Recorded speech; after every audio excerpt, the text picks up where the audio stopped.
All, it's me Jo. And yes, ఈ మధ్య ఒక వీడియో చాలా రీచ్ వెళ్తుంది. ఎంత విపరీతంగా రీచ్ వెళ్తుందంటే అక్కడ కమెంట్లు వస్తున్నాయి, మా Joe collections Joe madam, good to see our Joe collections Jyothi madam అని. ఇది మీరా కాదా అని కన్ఫర్మేషన్ తీసుకుంటూ కొంతమంది మా పేజ్కి వాట్సాప్కి కూడా మెసేజ్లు పెడుతున్నారు అనమాట. It's been almost some 12-13 years ఆ వీడియో ఎప్పుడుదో. అందులో నన్ను చూసి గుర్తుపెట్టి నాకు మెసేజ్లు పెడుతున్నారు. అసలు ఇట్ ఫీల్స్ సో గుడ్ అనమాట. ఇంకా వీడియోల్లో చూసి నాకు మెసేజ్లు పెట్టి ఇట్లా కాదు కానీ మన వేర్ హౌస్కి ఇన్వైట్ చేసేసి మీతో మాట్లాడించేద్దాం డైరెక్ట్గా డిసైడ్ అయిపోయాను. ఆర్ శేఖర్ అన్న ఈజ్ హియర్. హలో శేఖర్ భాషా. హలో శేఖర్ అన్న, how are you? Excellent, fantastic. విషయం ఏంటంటే అది నువ్వు నేను ప్రోగ్రామ్ అవునవును ఉదయభాను గారు హోస్ట్ చేస్తారు. అవును, అప్పుడే మేము ఇండస్ట్రీలో బుడిబుడి అడుగులు మమ్మల్ని ఇద్దరిని ఇన్వైట్ చేస్తారు ఆర్జేస్గా. సో దాన్ని రకరకాలుగా అన్వయించుకొని ఫైనల్గా నాకు కూడా క్వశ్చన్లు వచ్చేవి. బట్ అది అప్పట్లోనే సమస్యపోయింది అనుకుంటే ఇప్పుడు మళ్ళీ సడన్గా స్పైక్ దానికి ఏదైనా సరే అంత మన మంచిగా అయినట్టుగా. సీరియస్లీ ఆ వీడియోస్ దగ్గర కమెంట్స్ వస్తున్నాయి అనమాట, మా జో కలెక్షన్స్ జ్యోతి మేడం, జో మేడం అని.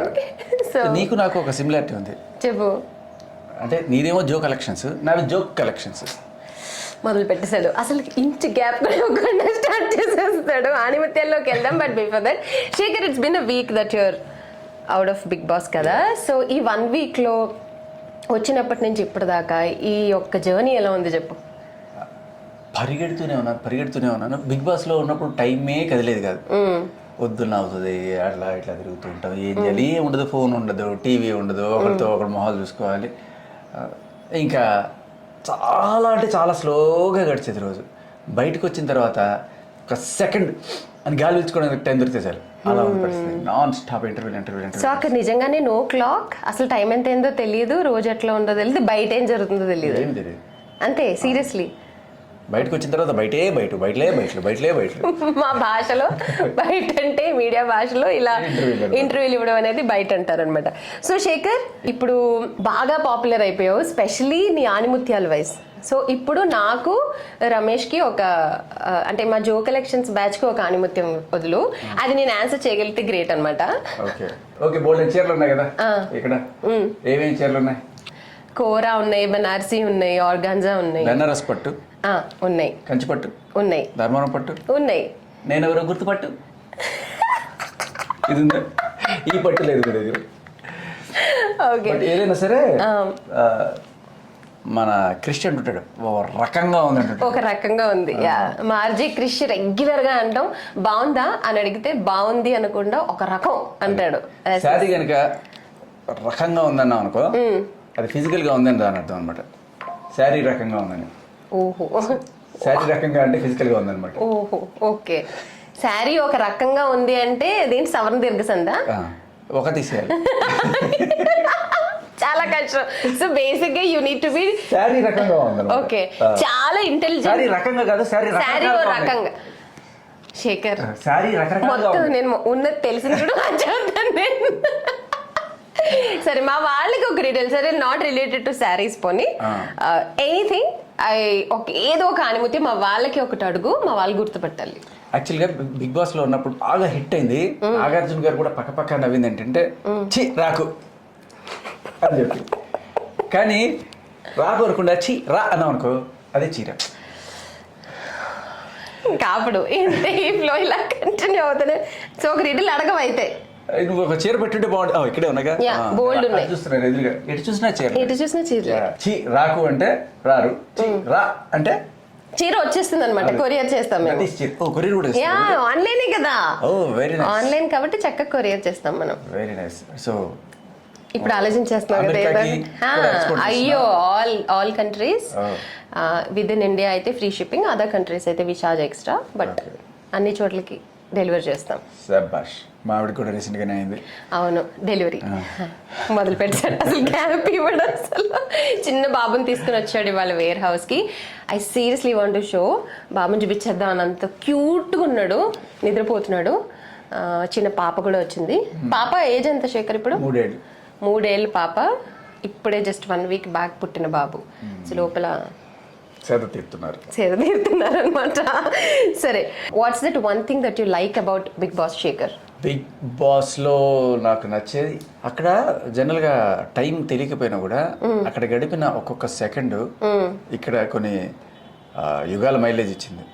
అంటే నీకు తెలుసు మన ఎఫ్ఎంలో సేమ్ ఇదే టైప్లో ఉండేవాడిని, కానీ అప్పట్లో కొంతమందికి తెలుసు, ఎస్పెషల్లీ ఆఫీస్లో తెలుసు, కొంతమంది రేడియోలో వినేవాళ్ళు, వాళ్ళు మార్నింగ్ పోటు ఆ టైంలో తెలుసు, తర్వాత టీవీలో కొంతమందికి తెలుసు. బట్ ఇది ఎంత 18 ఏళ్ళ సర్వీస్, బట్ బిగ్ బాస్లో ఉన్నది 2 వారాలు. బయటకు వచ్చి చూస్తే అసలు ఆ శేఖర్ అనేవాడు ఉన్నాడా లేదా ఎవరికి తెలియదు, ఓన్లీ బిగ్ బాస్ శేఖర్ తెలుసు ఇప్పుడు. అది సో 18 ఏళ్ళు ఎన్ని జోకులు వేసి ఉంటాం మనం, ఎన్ని స్పాంటేనియస్. కానీ ఇక్కడ 2 వారాల్లో ఉన్నది, అది కూడా మొత్తం ఫీడ్ ఇవ్వాల, సగం ఫీడ్ ఇచ్చారు, సెకండ్ వీక్ ఫీడ్ కూడా సరిగ్గా రాలా, దానికి కూడా మనం హర్ట్ అయ్యామనుకో. బట్ ఆ ఒక్క వారం ఎంత మైలేజ్ ఇచ్చిందంటే తక్కువని, ఓకే శేఖర్ అంటే ఇది, ఇన్నాళ్ళు నేను ఏదైతే చెప్పాలనుకున్నానో బిగ్ బాస్ వేదికగా శేఖర్ అంటే ఏంటో తెలిసిపోయింది. Bigg Boss is really big, నిజంగా చెప్తున్నా కదా. ఎంత బిగ్ అంటే నేను 18 ఏళ్ళు చేసిన టీవీ రేడియో మైలేజ్ నాకు 1 వీక్లో వచ్చిందంటే దాని మ్యాగ్నిట్యూడ్ మీరు అర్థం చేసుకోవచ్చు. అదనమాట. అయితే గారు వచ్చినప్పుడు ఒక మాట చెప్పారు, ఇది అన్ని రికార్డ్స్ ని బ్రేక్ చేసింది బిగ్ బాస్. ఏంటి హిందీ వాళ్ళ బిగ్ బాస్ ని కూడా బ్రేక్ చేసి తెలుగు అయిపోయింది. సో ఫస్ట్ వీక్ ఆ రేంజ్ లో ఉండిందంటే ఏ రేంజ్ లో పోయింటాయి, ఇంకే రేంజ్ లో వెళ్ళిందో can understand. What is it you don't like about Bigg Boss? చాలా సేపు ఖాళీగా ఉండాల్సి వస్తుంది. ఖాళీగా ఉండాలా అంటే కొట్టుకుంటా ఉంటారుగా, అదేలే తోచ కొట్టుకోవడం. ఎప్పుడెప్పుడు టాస్క్లు పెడతారా అనుకుంటాం. సో ఏం లేకపోతే వెళ్ళి స్విమ్మింగ్ పూల్ కాసేపు అలా చిల్ మోడ్ అంతే అంతే. తర్వాత ఫుడ్ కోసం కూడా, భూమి కోసం, భక్తి కోసం అలా పోరాటాలు జరుగుతూ ఉంటాయి. ఫుడ్ కోసం ఫైట్. అవును, ఏంటి నీకు అసలు ఫుడ్ కష్టమైందని ఎక్కువ వినిపిస్తుంది. మనం వెజిటేరియన్, మామూలుగానే అసలు ప్యూర్ వెజిటేరియన్ కదా. సో ఆ వెజ్ వల్ల అంటే నువ్వు ఫస్ట్ చెప్పలేదా నాన్ వెజ్ కాదు వెజ్ అయినా సరే నిన్ను పరిగణించలేదు? పరిగణించడం అంటే నాకేం స్పెషల్ ట్రీట్మెంట్ ఏం అక్కర్లా, కొంచెం విటమిన్ డెఫిషియన్సీస్, ప్రోటీన్ డెఫిషియన్సీస్ వస్తాయి కదా, దానికోసం ముందుగా నేను పట్టుకెళ్ళా. అలో చేశారు కానీ తర్వాత పట్టుకెళ్ళిపోయారు ప్రోటీన్. ఓకే, అప్పటి నుంచి కష్టాలు స్టార్ట్ అయ్యాయి. సో ఇంకా అది కూడా ఒక రీజనా? అది one of the reasons. Okay, ఇప్పుడు ఏంటి నిజంగానే కాంట్రవర్సీ ఉండి నీ మీద కొంచెం ఒక నెగిటివిటీ ఉండి ఒక కైండ్ ఆఫ్ జోన్ లో నువ్వు ఉంటేనే బిగ్ బాస్ లోకి ఎంట్రీయా? అలా ఏం లేదు నా మీద యాక్చువల్లీ, నువ్వనే కాదు in general entry Bigg Boss లోకి రావాలి అంటే యూ నీడ్ టు బి. అలా ఏం లేదు, అలా ఏం లేదు. అసలు మీరు గమనిస్తే ఎవరి మీద నెగిటివిటీ ఉంది ఇక్కడ వచ్చిన వాళ్ళు? బేబక్క సరదాగా ఎంటర్టైనర్, తన మీద నెగిటివిటీ ఉంది. అండ్ అలాగే అభయ్ తను సినిమా యాక్టరే, ఎవరైనా కాంట్రవర్సీలు ఏం లేవు. సో నేను వైరల్ అయ్యాను కానీ నాది కూడా బిఫోర్ బిగ్ బాస్ ఫుల్ కాంట్రవర్సీలో ఉన్నావు కదా. కాంట్రవర్సీ నేను ఓన్లీ ఒక పక్షాన, అది కూడా న్యాయం ఉన్న పక్షాన మనం వెళ్ళి సపోర్ట్ చేసాం. ఎక్కడ కూడా నువ్వు కామెంట్స్ చూసుకున్నా కూడా ఫుల్ పాజిటివ్ ఉంది మనకి. కాబట్టి ఇట్స్ వైరల్, పాజిటివ్లీ వైరల్. అది మాత్రం నిజం డెఫినెట్లీ. ఇప్పుడు అదే చెప్తున్నా కదా, ఆ వీడియోలకి కమెంట్లు చేసి అడగటము, ఆ కమెంట్స్ చూస్తే కూడా అర్థమవుతుంది. ముందు కన్నా యాక్చువల్లీ శేఖర్ నువ్వు బిగ్ బాస్కి వెళ్ళి వచ్చిన తర్వాత టర్న్ అయింది చాలా. అండ్ నిజంగానే అక్కడ లోపల ఎందుకు అంతలా కొట్టుకుంటున్నారు టైం పాస్ అవ్వక? అది జస్ట్ మైలేజ్. అదే ప్లాన్. మరి అంతలా కొట్టుకుంటున్నారు ఏంటి శేఖర్? రీల్స్ చూస్తే భయం వేస్తుంది. మరి మామూలుగా చెప్తే వింటారండి వీళ్ళు, వినరు. అందుకని మామూలుగా ఇలా కూర్చొని హాయ్ అండి సరదాగా మాట్లాడుకుంటారు. లేదు అనుకో, ఇప్పుడు చూడండి అంతే. సో వాళ్ళు యాక్చువల్లీ దే గుడ్. బయటకు వచ్చి చూస్తే మళ్ళీ అసలు వాళ్ళందరూ ఎంత మంచి ఫ్రెండ్స్ అయిపోతారు వాళ్ళందరూ. So it's just for the mileage అంతే. సో మన వాళ్ళు ఎక్కువగా హర్ట్ అవ్వకూడదు అంటావు. ఎవరు? ఆడియన్స్ హర్ట్ అవడం ఏముంది, వాళ్ళు కొట్టుకుంటుంటారు, వీళ్ళు కొట్టుకుంటారు ఇక్కడ. కానీ ఇక్కడ ఫ్యాన్స్ వాళ్ళు అయ్యో అవసరం ఉండదు బేసిక్. జో, నేను ఇంత దూరం నీ కోసం వచ్చాను కాబట్టి నువ్వు మా ఆడియన్స్ కోసం ఏదో ఒకటి ఇవ్వాలి, అంతేనంటావా? సరే అయితే దసరా సీజన్ వస్తుంది కాబట్టి ఇంకొచ్చేసింది. మరి మన చీరల్లో ఒక 10% డిస్కౌంట్ జనాలకి అందిస్తే ఎలా ఉంటుంది? చాలా బాగుంటుంది. సో అంటే దసరా అంటే 10% వస్తుంది అనమాట. వేస్తాడు మళ్ళీ దసరాకి దసరా. నీ అదృష్టం బాగుండి శతరా అనలేదు, మొత్తం ఫ్రీగా ఇవ్వాల్సి వచ్చేది. ఓకే సో బీస్రా అని మాత్రం అనకూడదు, ఎందుకంటే తూనిగులు అన్నీ వచ్చేస్తాయి. శేఖర్ ప్లీజ్ దసరా దగ్గర సెట్ అవుతా మైండ్ బ్లాక్ రెడ్ గ్రీన్ 10%తో సెటిల్ చేసుకుందాం. joecollections.comలో joecollections10 అనే కోడ్ కనుక మీరు వాడి బుక్ చేసుకుంటే ఆర్డర్ మీకు దసరా అంటే 10% డిస్కౌంట్ వచ్చేస్తుంది. అదనమాట. సో అసలు మిస్ చేయొద్దు మరి. దసరాకి నెక్స్ట్ మీకోసం Diwali, Sankranti, so many festivals waiting కాబట్టి. సరే ఇంకా ఫైనల్లీ ఇంకొక ఆణిముత్యం శేఖర్. బేసికలీ దసరా అంటారు కానీ అప్పుడు జరిగే నవరాత్రి కదా యాక్చువల్లీ 10వ రోజు. అది అంటే ఇంకా టైం ఉంది కాబట్టి నేను జోక్ చెప్తే నువ్వు ముచ్చటగా 3 సార్లు నవ్వాలి.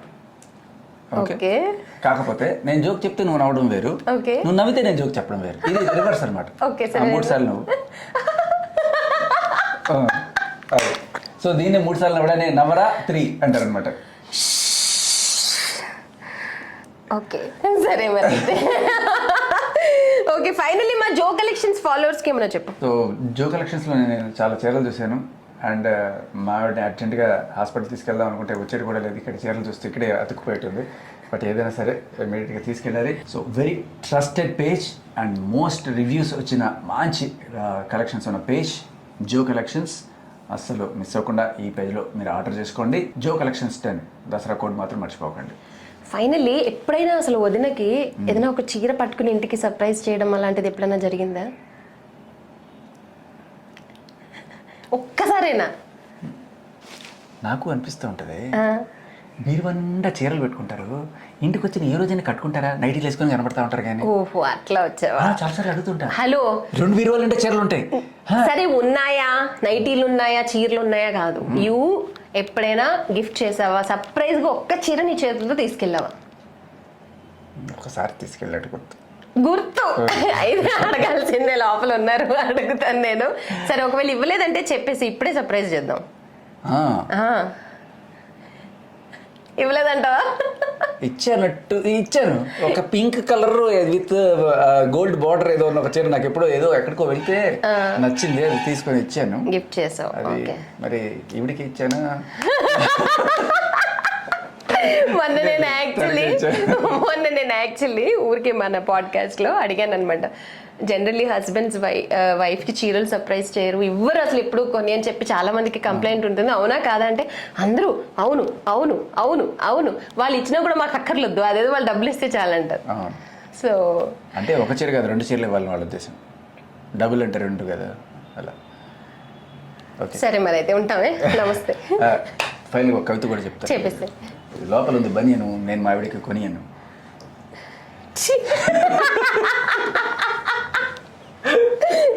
Thank you Shekhar, thank you so much for coming here. Good luck to you too and congrats. అసలు ఫస్ట్ చెప్పాల్సింది లాస్ట్ చెప్తాను. Bujji Babu is very cute. అసలు ప్రెసెంట్ అయితే 9 రోజులు అయింది, నిద్రపోతున్నాడు. ఎక్కువ గాల్ కూడా చేయకూడదు మేము. So calm. ఒక్కరోజు 1 డే ముందు వచ్చి ఉంటే డెలివరీ టైంకి ఉండేవాడిని, బట్ అయిన తర్వాత తెలిసింది. అవును. సో అని చెప్తే నేను అన్నాను, ఏమి టెన్షన్ పడవాకు, ఇప్పుడు ఎట్లాగో వంట చేస్తావు కదా, అంతకుముందు నన్ను పిలు, అప్పుడు నేను 1 డే ముందు వచ్చినట్టు అని చెప్పాను అనమాట. సరే, ఎంతతో ఈ ధారావాహిక సమాప్తం.